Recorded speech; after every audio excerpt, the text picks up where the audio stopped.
Welcome to the Denison Forum podcast. I'm Dr. Mark Turman, Executive Director. We welcome you back to this very special conversation. Super excited for you to hear what we're going to talk about today and with our guests. A couple of them that I want to share with you. First of all, my longtime friend and fellow pastor, Gerald Griffin. Gerald is originally from East Texas, as I am. And we got to know each other about 25 years ago when we found ourselves pastoring in the same area north of Dallas. And we have a lot of stories we could tell about each other. But Gerald is the pastor at Preston Ridge Baptist Church in Frisco, Texas. And some people will recognize Frisco as one of the fastest growing communities in the nation. And Gerald and I got to watch our towns grow from small town to very large town. And if you're a football fan, you'll know Frisco as the training facility home for the Dallas Cowboys. You may remember them from the NFL. They used to be a professional football team, right, Gerald? I think a long time ago. Yes. So if you're ever in the Dallas area and you're interested in that, you can find them at the Star, which is just up the road from Gerald's church. But Gerald's church is a lot more exciting than the Star is. Just let me recommend you to that. Our other guest today is Philip Yancey, the author of 25 books, including a book that we're going to talk about today that I'll tell you about in a moment. But you may remember him as the author of The Jesus I Never Knew, What's So Amazing About Grace, and Soul Survivor, How 13 Unlikely Mentors Helped My Faith Survive the Church. Philip Yancey's books have garnered 13 Gold Medallion Book Awards from Christian publishers and booksellers.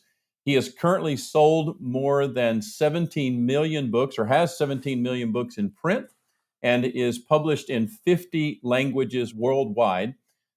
He worked as a journalist in Chicago for some 20 years, editing the youth magazine called Campus Life, while writing a wide variety of publications that have appeared in places like the New York Times, The Atlantic, and Christianity Today.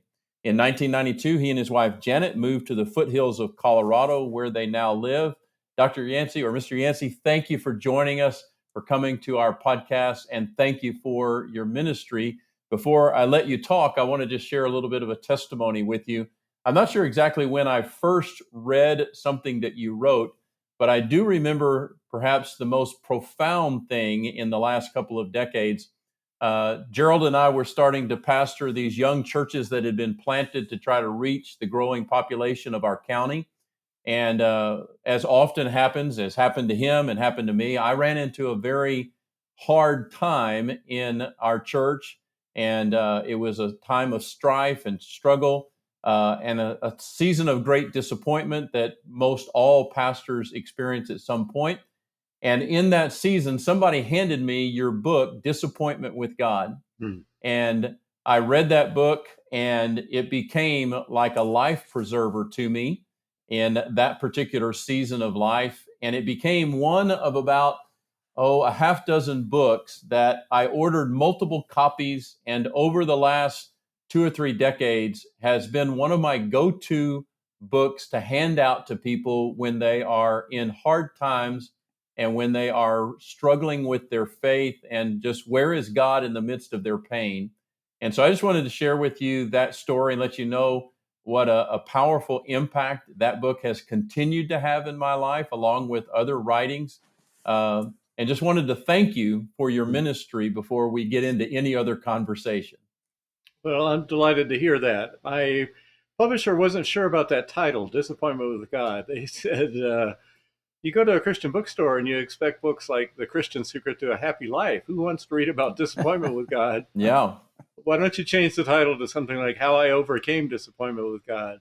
And I said, because I want to reach people who are actually disappointed, in the middle of it. And as you were talking about Frisco, we've got a Frisco here in Colorado. And I was still living in Chicago when I wrote that book, but I rented or some folks let me use a place out here in Frisco, and it snowed every day. I couldn't even get out my driveway. And I spent 2 weeks, and I read through the entire Bible, every word of the Bible, and just got a bird's eye view that has helped me in everything I've written since then. But that was a formative book for me too, trying to figure out some of those questions for myself. Well, and as I've shared it, and as I've talked with other pastors and other Christians, just almost everyone I know says, "Well, I read this in Philip Yancey's book, such and such," and Uh, they were they were helped and they were encouraged, and they had a sense that somebody understood where they were, and that God did remember them, and that God was still near them, and that God still had plan and purpose for them, and it's certainly been that way for Gerald and I, and was that way when we read your most recent book, Where the Light Fell, a memoir. And we want to spend some time exploring that with you today. And just to kind of get things started, just kind of wondered, what was it that inspired or prompted you to write a memoir like this that is so personal and so revealing about who you are as a person and about your background? What prompted that? I waited a long time, mainly because I tell family stories in there that are going to hurt people. And so I just kept putting it off. But I realized at a certain point that all any writer has is a point of view, a perspective that nobody else has. We can all write about the same thing, but I'm going to do it differently than you because of my education, because of my background, my family, whatever. And I came to see even the hardest times of my childhood and my life as a gift from God.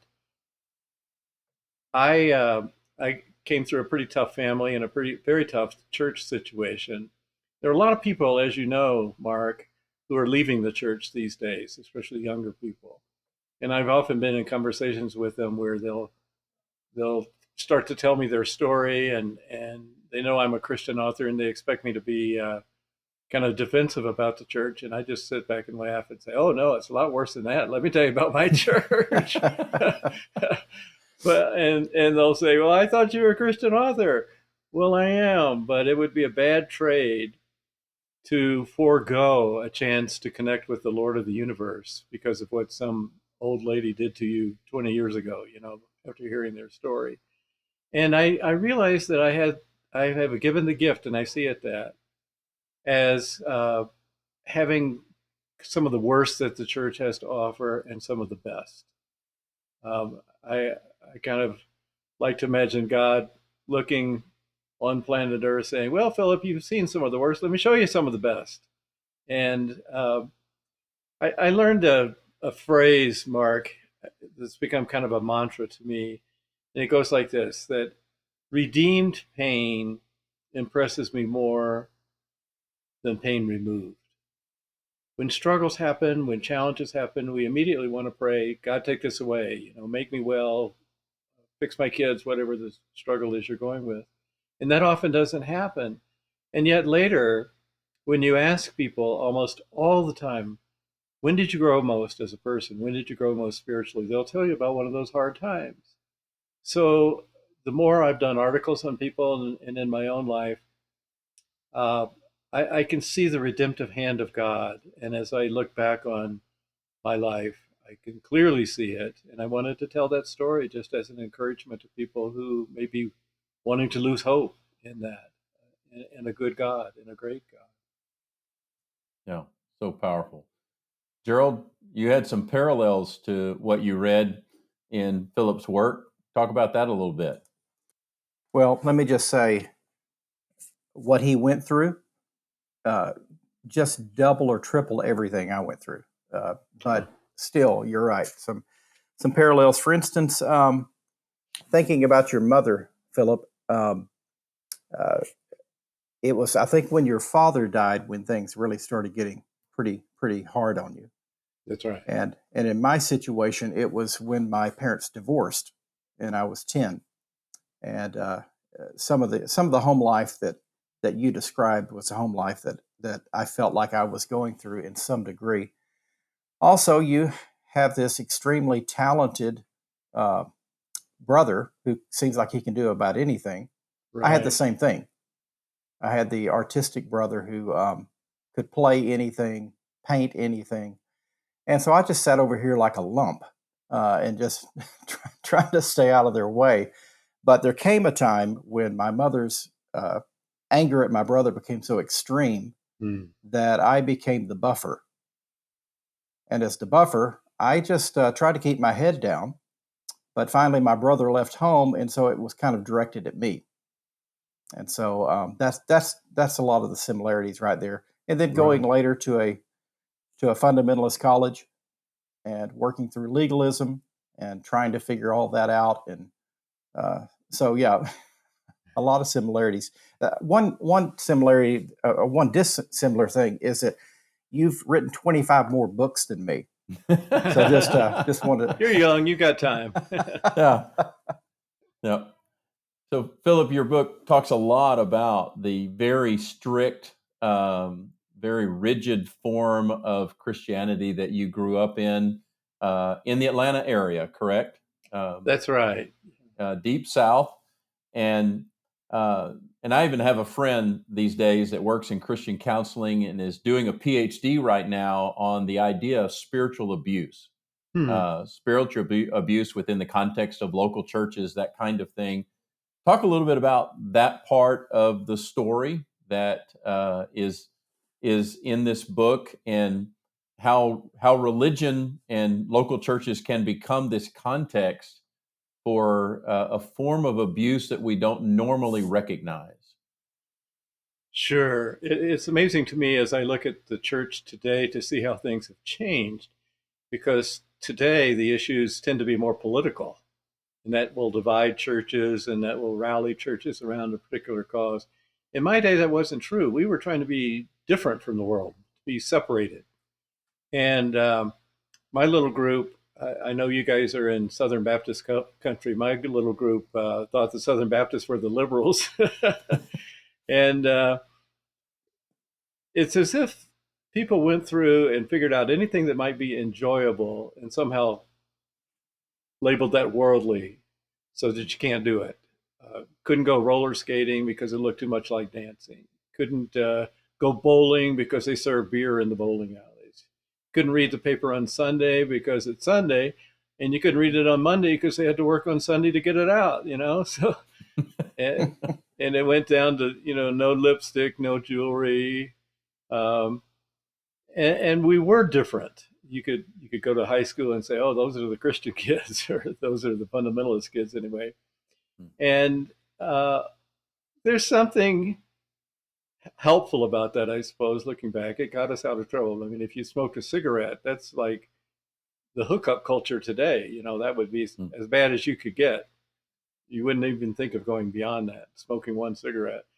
And I understand that, and some of those things are helpful disciplines, but it's easy to forget that we live with the gospel of grace. And what also happens is that, especially when you're a teenager, you do things that you know are wrong, and we didn't really have much way of receiving forgiveness, I think.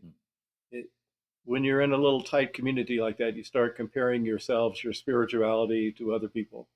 I'm sure, Gerald, you ran into that at the Christian college you went to. Absolutely. Yeah. The longer you have devotions and the more testimonies you give, there's a way to climb, just like climbing in the corporate world. Right. And in some ways you can understand that, and in other ways it's very dangerous. When you look at the people who Jesus was most worried about, and in some cases most angry about, it was the Pharisees. It was people who, much like he, studied the word and tried to keep the law, truly worship God, but they thought they were better than other people, especially those sinners over there. And they didn't really see themselves in need. And if you don't see yourself in need, if you don't have your hands out, grace is a free gift. But if you don't have your hands out, it'll just fall to the ground unreceived. And it took me a long time to come to the place where I realized I was the neediest one of all. I needed to have my hands out and just admit that I couldn't make it that way. I needed to rely on something else, which turned out to be the grace of God. Yeah. Was there in the midst of that, especially the first 2 decades of your life, where it just became so negative to you that you just wanted to push it all away, that you wanted to walk away from the church and from faith altogether? Were you tempted, as so many young people are today, to move in that direction? Mark, that breaking point for me came on the issue of racism. My church was, this is back when the civil rights movement was just underway, and it was a big deal in Atlanta. Martin Luther King Jr. is one of our most famous sons. And my church was so overt about it that I still have one of the little cards they gave out. Somebody, a person of color, tried to come to that church. They would get a card, say, deacons would stop them at the door. They were guarding every door to keep black people out, African Americans. And they would give them a card that said, we know you're not serious. You're just a troublemaker. But if you do Wow. want to know about Jesus, you can call this number. And some very good people ultimately started coming to that church who were going to an African American Bible college in Atlanta at the time, Carver Bible College, where my father once taught. And they were denied membership. And so I was taught some pretty serious things about black people, that they're really inferior. They make great employees, but they can never be a CEO. And then I tell the story of showing up at the Center for Disease Control one day to meet my supervisor, who was a PhD from a elite Ivy League university. And I walked in the door, and it's a black man. And I realized that the church had lied to me about race. And if they lied to me about that, maybe they would lied to me about Jesus and the Bible. And it really started a crisis of faith for me. Um, I had one advantage. I had my brother, who was 2 years ahead of me. And like you, Gerald, I tended to be more of the observer, just kind of sitting there watching life go on. And he took it on. He tried to break every rule in the book. And so I saw that that's not a healthy way. He was making a lot of self-destructive choices with drugs and smoking and rampant sex and all sorts of things. And I realized that's not a good line. So where can I go? I don't want to be like those fundamentalists I grew up among. I don't want to be like those liberty guys like my brother. That's not healthy. Where can I go? And I guess you talked about the books I've written. My books have been ways of trying to figure that out ever since. I take a topic like prayer or the problem of pain or, as you say, disappointment with God, and just pick it up and look at the Bible and say, well, this is what my church said growing up, and I can't buy that. What is worth keeping, and what should I discard? And I've been blessed. I really feel that, to be able to do that in print in front of other people. I write those books for me because I'm struggling with those issues, trying to figure out what is worth saving and where can I put my feet. And it's just a great privilege. We all have those questions, but most people have jobs. That's my job. Yeah, yeah. So we talk on this podcast about terms that we all hear thrown around in our world, terms like fundamentalist and evangelical. I have a professor down at Baylor University who is writing a book right now. Spent some time at Oxford doing research around Charles Spurgeon and some of the other historical figures, just around the idea of fundamentalism. And Mm. what he's tried to help me get clarity on is that fundamentalism is more a spirit or an attitude than it is a body of doctrine. Mm. Was that something you would agree with? Is that something? Would you describe it that way? Oh, I think you're right. A rigidity and an anger and a spirit of judgment. I remember somebody said the difference between an evangelical and a fundamentalist. They both like Billy Graham, but one of them's mad all the time. I'm sure there's more to it than that, but I mentioned Billy Graham because that kind of spirit we're really lacking today. For a long time, Billy Graham was almost the Pope of evangelicals, and yet he was so gracious in the way he reached out to people, even from other faiths or even in Russia, and certainly a bunch of different presidents who had policies that he disapproved of, but he represented us so well, and we didn't have that kind of strident tone that we do now, where we're just kind of across a gulf shouting at each other with people we disagree with, which is That's not how you spread the good news. Evangelical, as I'm sure you know, means good news. And if you use that word in a lot of contexts today, people don't think good things. They think bad things. They think, oh, those rednecks, those hate-filled people, those protesters. And somehow we're not communicating. It just amazes me how Jesus, when he was on earth, it must have been so difficult for him. It must have been so grievous to see the kinds of people that we become when he knew what the Father had in mind in creating earth in the first place. He knew what a healthy life was, life to the fullest, as he said. And yet, in spite of that, the people most attracted to him were the bad guys, the prodigal son and the prostitutes and the sinners. And instead of Jesus kind of lifting up his skirts and saying, I don't want to have anything to do with those people, he dealt with them, even moral outcasts or physical outcasts, like people with leprosy in his day. Mm. And we in the church have a lot to learn from that example if we're going to be followers of Jesus. Yeah, it's been a sobering reality for me to be confronted over and over again, especially since I felt called into vocational ministry in college, to remember that it was the good people, the religious leaders, who led the way in putting Jesus on the cross. And Very true. that terminology of I believe it was Mark Twain who said that they're good in the worst sense of the word. Yeah, right. And to kind of envision, well, if I'm reading the stories of conflict with Jesus and the religious leaders, or reading the Easter story, where do I find myself in that story?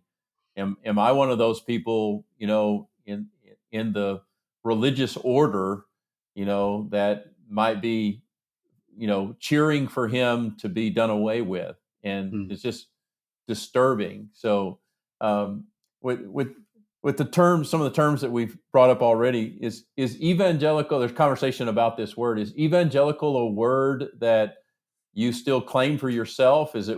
Are you in that conversation with people of, hey, that word's become so corrupted in a political sense, or in other ways, that we just need to do away with it and go find ourselves a new word? How do you weigh in on that conversation?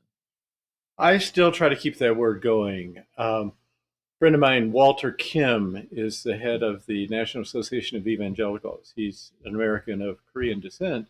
And he recently attended this World Evangelical Conference. He was representing the United States.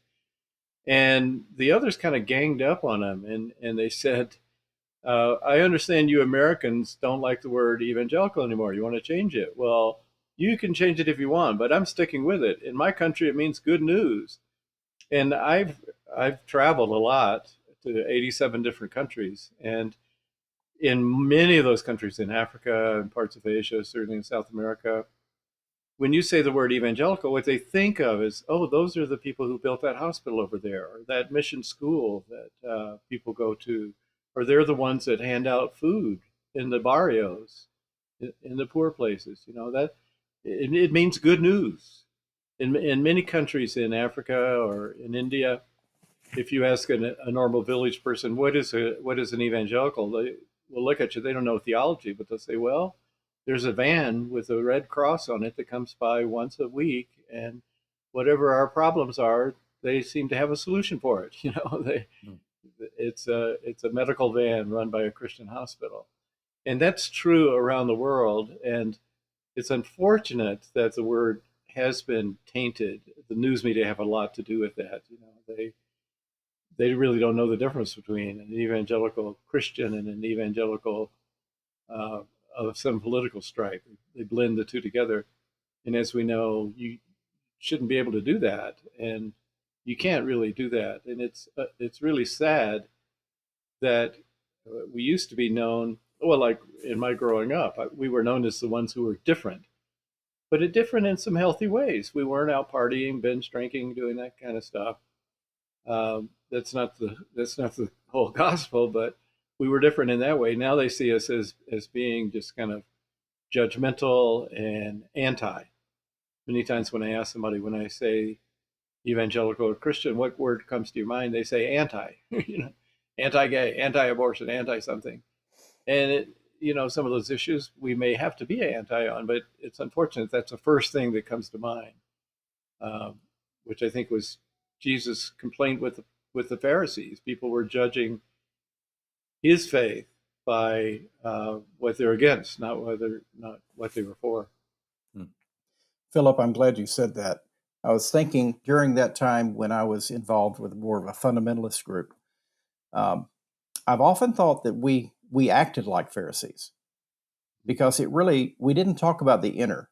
We talked about the outer, what you can do and can't do. And I'm sitting here realizing your glasses are wire glasses, wire rim. That was wrong. Right. Hair had to be short. Right. I remember when I first started attending a church that the fashion of the day, men were starting to wear flared pants. So we couldn't do that because that was new. And so what we found ourselves doing was trying to be 20 years in the past. And we're very proud of all the things we were not doing. And it became more and more, I can't believe I didn't see it, but it became more of modern day Pharisees, wearing the right clothes, saying the right things, using the right Bible version. All these things were so important that when I got to college, another thing that rang true for me was when you said about your brother, I believe, breaking all the rules. Right. I remember being in a dorm room, and my roommate and I decided this is the year we will break all the rules. and that was our rebellion, our pushing out against what we'd been taught. And it became a dangerous time for us because we loved Jesus, and that is the only thing that held us, because everything else just looked so fake. And I think I see some of that in your writings. Like when I read The Jesus I Never Knew, you actually progressed. You started in one place and grew in your understanding of Jesus. And that was something we didn't do. We added to our knowledge, but you never changed anything. Did you find that to be true in your background also? Just unchanging? Yeah, very much. One of the things I loved as I studied Jesus and got to know him is that you just couldn't put him in a box. He would surprise you every time. And I think it's Brennan Manning, you may know that author, who used to quote this statistic. I never added it up, but this is what he would say. He would say 183 times somebody asked Jesus a direct question, and only 3 times did he give a direct answer. He would either toss it right back to them or tell a story. Many of his parables came from people's questions. Who is my neighbor? Well, let me tell you a story of the Good Samaritan. And just that surprising, brilliant aspect to Jesus that attracted me. When I grew up, he was in this nice little Sunday school box and completely predictable, always nice. Well, Jesus could be pretty fierce sometimes, Right. And I wrote the book called "The Jesus I Never Knew" because it was a complete discovery for me what the Jesus I understand as an adult and reading the Bible now compared to what I grew up with. I wouldn't have imagined after reading those books what you would disclose once I read your latest book.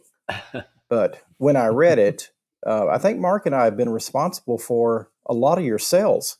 Oh, good. We keep buying the books and handing them out to everyone. And handing them out, yeah. And I think I gave out 3 copies of Where the Light Fell because it resonated. But it's always just a blessing to see how that God can change us and begin to break down walls. And the minute as you said, the minute we think that we have figured God out, as I used to say, the master divinity, did we think we really mastered divinity when we got that degree? I mean, we don't understand so much, and faith is so different than understanding everything. Yeah. And God speaks to us in different ways. I'm sure you've heard testimonies from people who, God saved me from drugs. God saved me from alcohol. God saved me from sin. And I guess my testimony would be, God saved me from the church, God save me from what we have done and do in God's name. And to me, the greatest miracle of all is God's trust in us, turning over to people like us the message of the good news. And I just marvel at the way God deals with us individually. I didn't tell the story of my conversion for a long time because often when you do that, people say, "Well, God never did that to me." I didn't have that experience, and that's true. God deals with us all individually. And in my case, I was so hardened and so bitter and so defensive that there's no way a gospel tract or a Billy Graham rally or something like that could have gotten through to me. I had heard all that stuff. I could preach the sermons better than my preacher. I could pray the prayers better than anybody else. And then I realized one day I didn't mean it, and so I just stopped. And what did God do? The people in my church said, "Well, God's going to break you, break you, break you." We would hear that over and over. And I was kind of prepared for that. Okay, let's go, God. And God didn't do that. God melted me. The book we're talking about has the title, Where the Light Fell. It comes from a quote by St. Augustine, who said that he couldn't look at the sun directly, but he looked at where the light fell from the sun. And that's where I was. I couldn't look at God directly because I had such a misshapen image of what God was like. But I could look on things, and for me, they were the beauties of nature and music and romantic love. And those three things started to melt me. And I realized that this church that kept me from doing anything that sounded like fun had it all wrong, that God was the father of all good gifts. The Bible says that, the father of all good gifts. So if anything gives you joy, that comes from God. That's the kind of God we are, that we have. And I'm just so grateful because I was prepared to be broken, and instead I was seduced by a God of love. And God is love. John says that. He says it's a noun. God. He doesn't say God loves. He says God is love. God can't help loving, and he loves each of us. And if we can only understand that God wants the best for us, not the worst.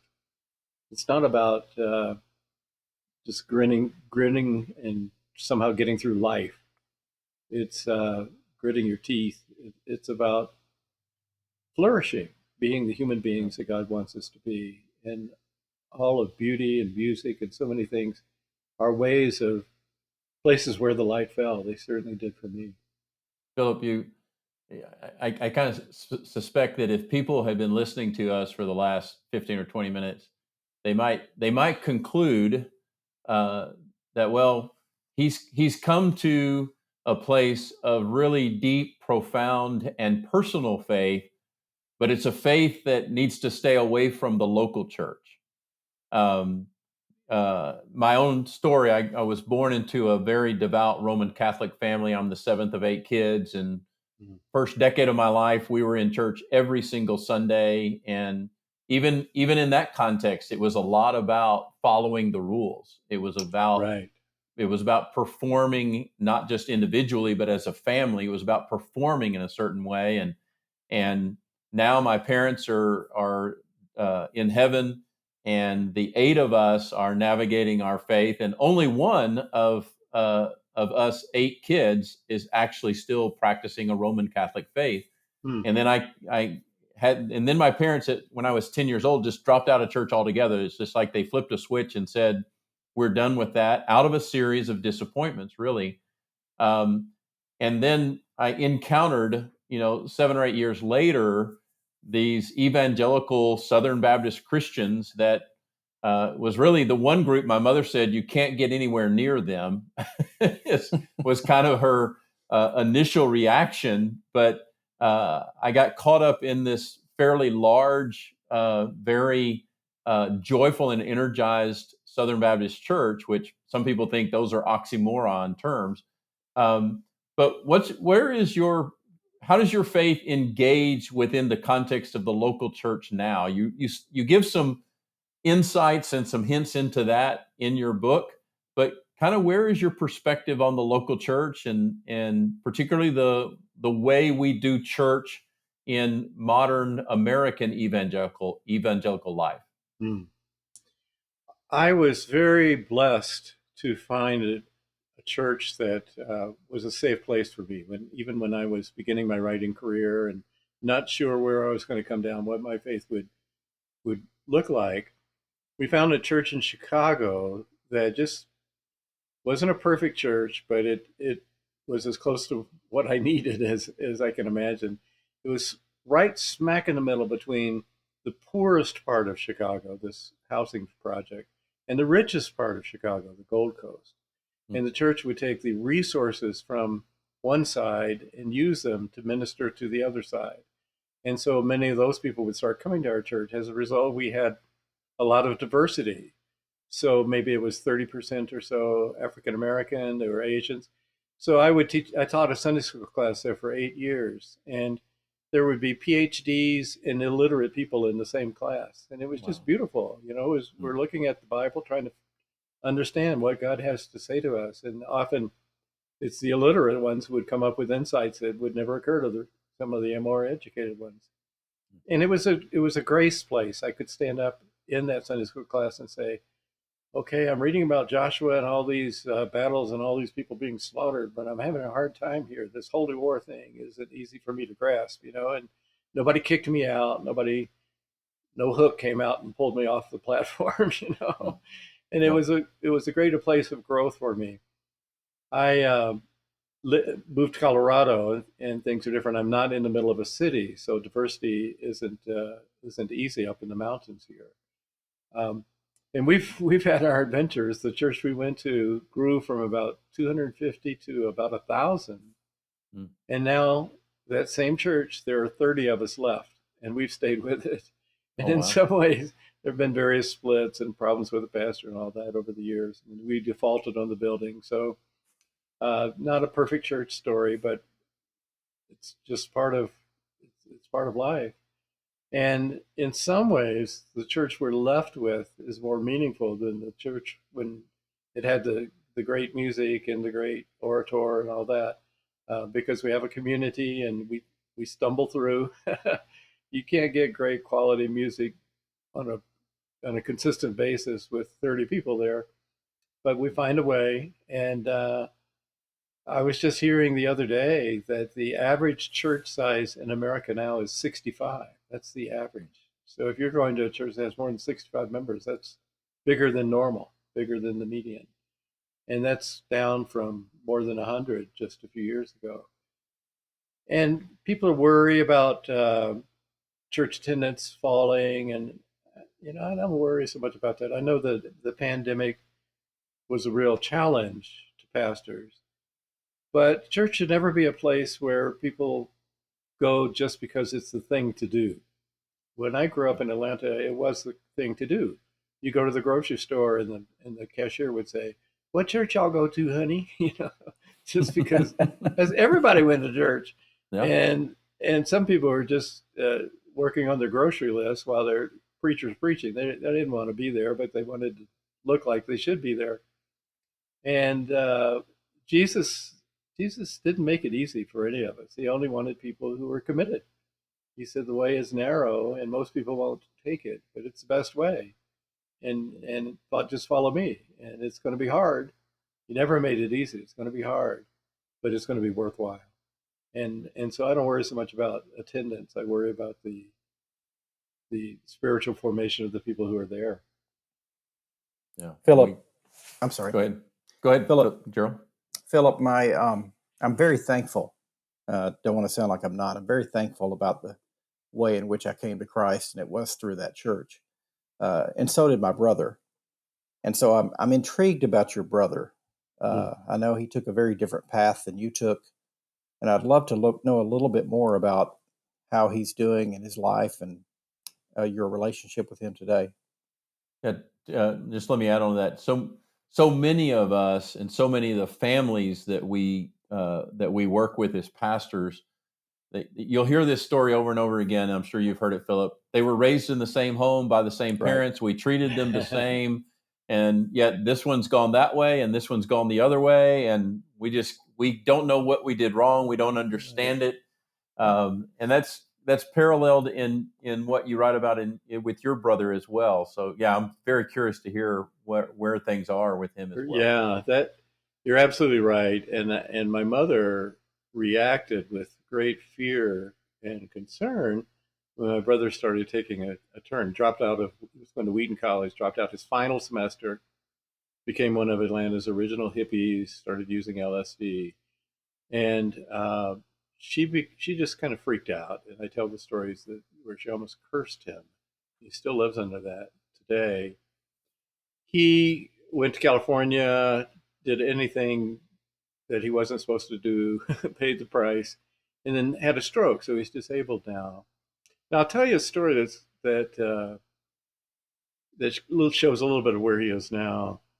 He started going to a church that he calls an atheist church. It's actually a humanist church. A philosopher in Switzerland started this movement called Sunday Assembly. He said churches they do some good things. They look after old people and give to poverty and things like that. But you don't have to believe in God to do that. So he formed these churches. They meet on Sunday morning. They never talk about God. They may do a meditation time or a mindfulness time, but they wouldn't pray to God. The call to worship, as it were, the day I went with my brother was Love Shack, which is not something I've ever heard in church before. But a friend of mine moved to California and he didn't know anybody. And I said, well, you should get to know my brother. It'll take a little work because he doesn't talk very easily, but he's a good man. You can get to know him. And he found out that Marshall went to this church. And my friend went to John Ortberg's church, or one of the video satellite churches.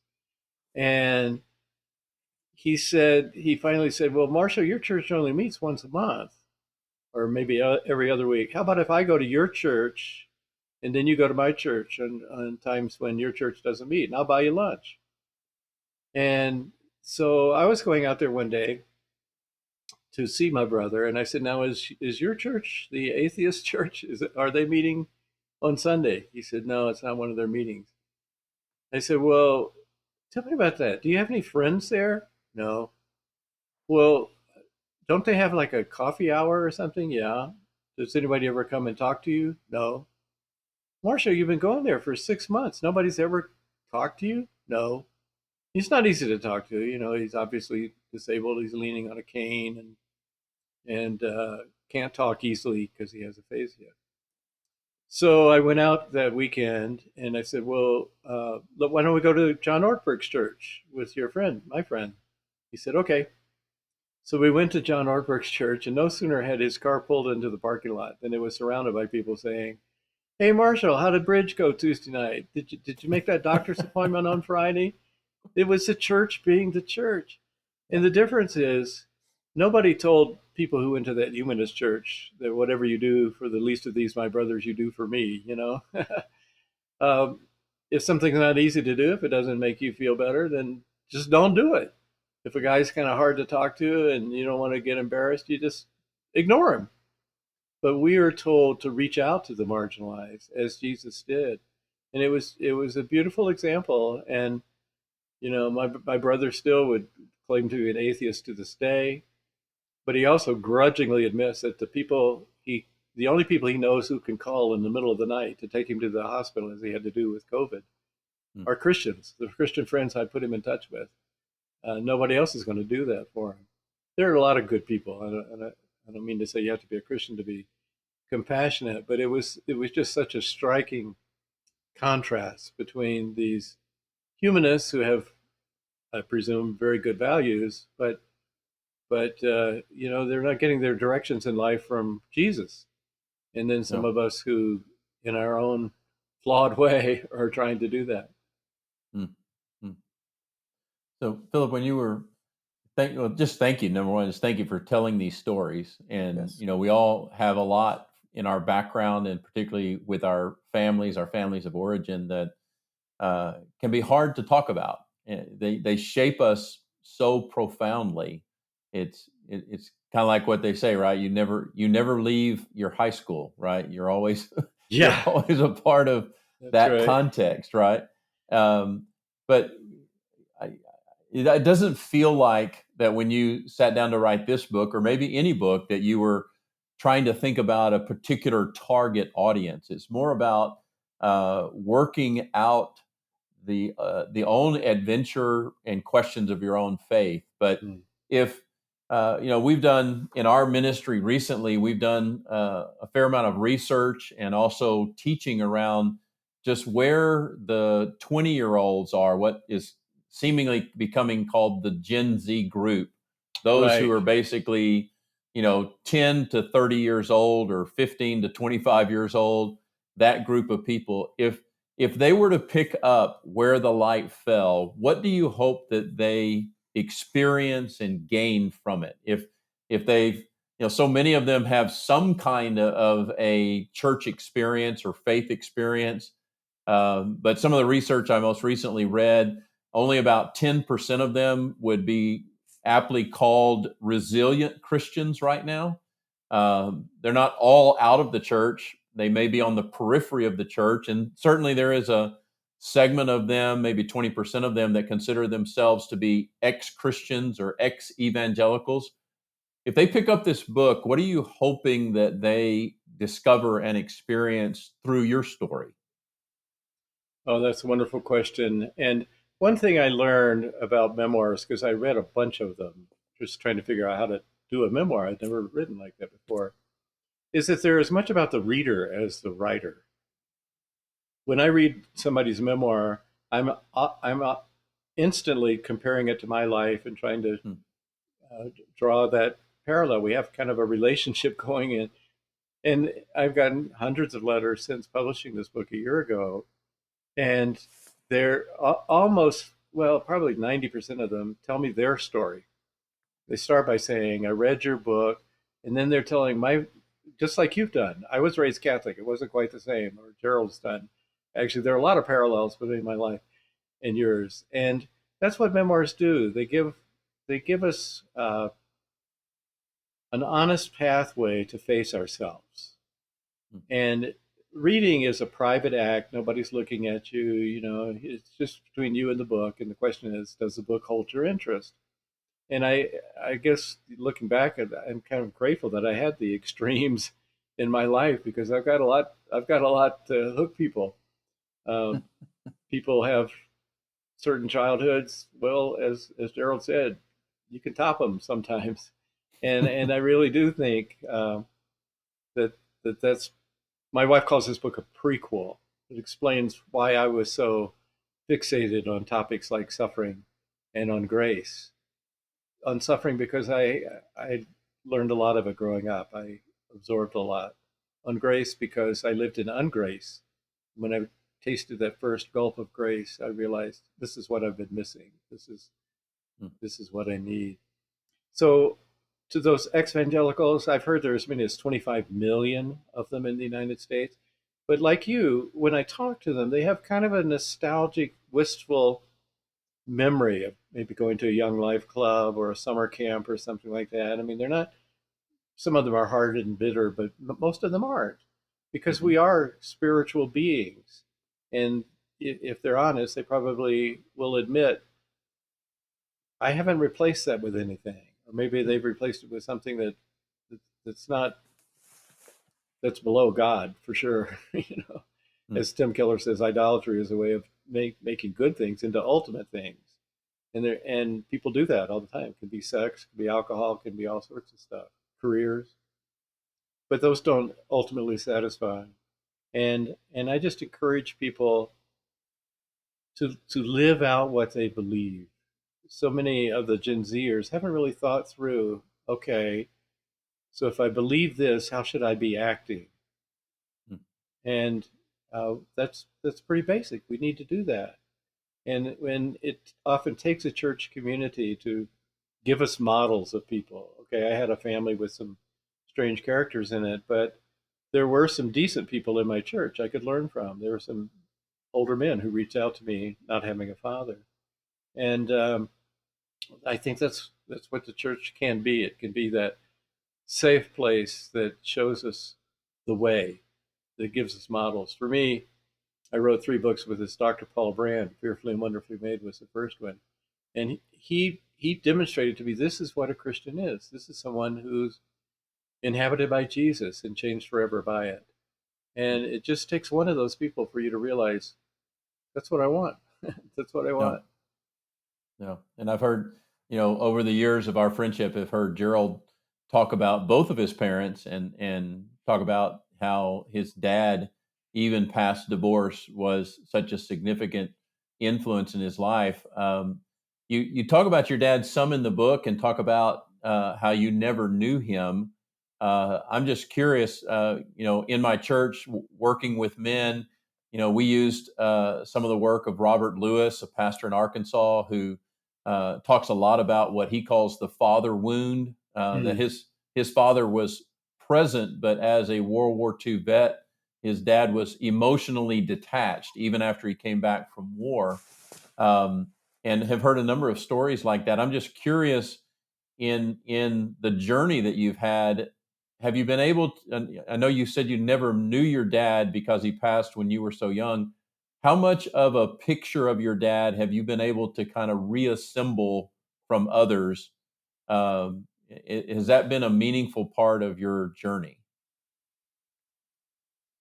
A surprising part, I would say, because my mother was very strict and was very concerned and had a lot of rules. Don't play outside the yard. Don't do this. You might get hurt. And then I later found out my father was kind of a daredevil. He would run away from home because he heard the schools were better in Chicago or the zoo is better in St. Louis. And he'd just pack up as a 15-year-old and run away from home.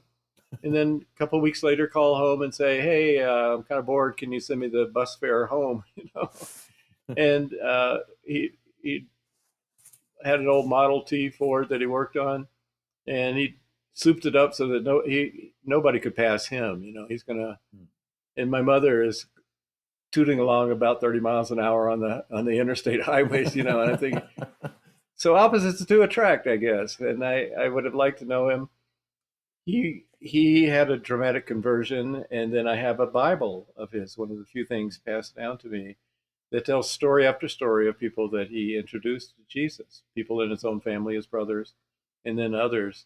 So he was planning to be a missionary, and that was the great shock to my mother, because here she married this person thinking this is she had a pretty bad family herself, and now I can find a place, I can have a partner, someone I can trust. And then he was taken away from her dramatically uh, after being pulled out of an iron lung because of a theological error. Hmm. People who believed that they knew God's will, and as it turned out, they didn't. And that's one of the things I've struggled with as a writer ever since. That not everyone who claims to speak for God does so. Right. And that surely came true in my faith. I've mentioned the racism issues, and there were others like that where I realized these people claim to have the truth, and I don't think they do. And I think of those ex-evangelicals out there, and often they've been wounded by people who stand up and say, "This is the way it is," and they know there's something wrong with that. That maybe they can't articulate it, but they know there's something wrong. And I'm just saying, find people you can trust, and start with Jesus, because you'd be amazed how trustworthy and how surprising he is. Yeah, and look for him in the scriptures because that's where the clearest picture comes from. Not the only picture, but always the baseline and Right. always the best place to start. And that's a good word for us at this time of year. Philip, thank you so much for spending some time with us today. And I would just recommend to our listeners, if you're looking for a good Christmas present for yourself, pick up Where the Light Fell, or I would just say any Philip Yancey book. It will bless you and it will help you. And if you're looking for a way to encourage others that I couldn't recommend anything better than a Philip Yancey book. I think they would be blessed and you'd be blessed to share it with them in that way. Again, Gerald and I just again want to thank you for the Yes. opportunity to Thank meet you. you. And thank you for the many, many ways that you have ministered to us and to people that we're ministering to through your writing. I would suspect as an author, you don't always know exactly where the impact is happening, but at least for the two of us and many more that we've worked with in our ministries, we've been deeply touched, and we are big fans. And so we just are grateful for you and grateful for the way that you're making an impact for the kingdom. Well, I'm going to have to appoint you guys my sales directors for Texas and parts west. And Absolutely. Thank you very much for helping to spread the word and the work that you're doing as well. Gerald, thank you for being a part of the conversation as well. And we just want to take a moment to say thanks to our audience. And if you liked and were helped by our conversation today, please rate and review us on your source for podcasts, and share this with others so that they can be a part of our group as well. We'll look forward to you again the next time on Denison Forum Podcast. God bless you.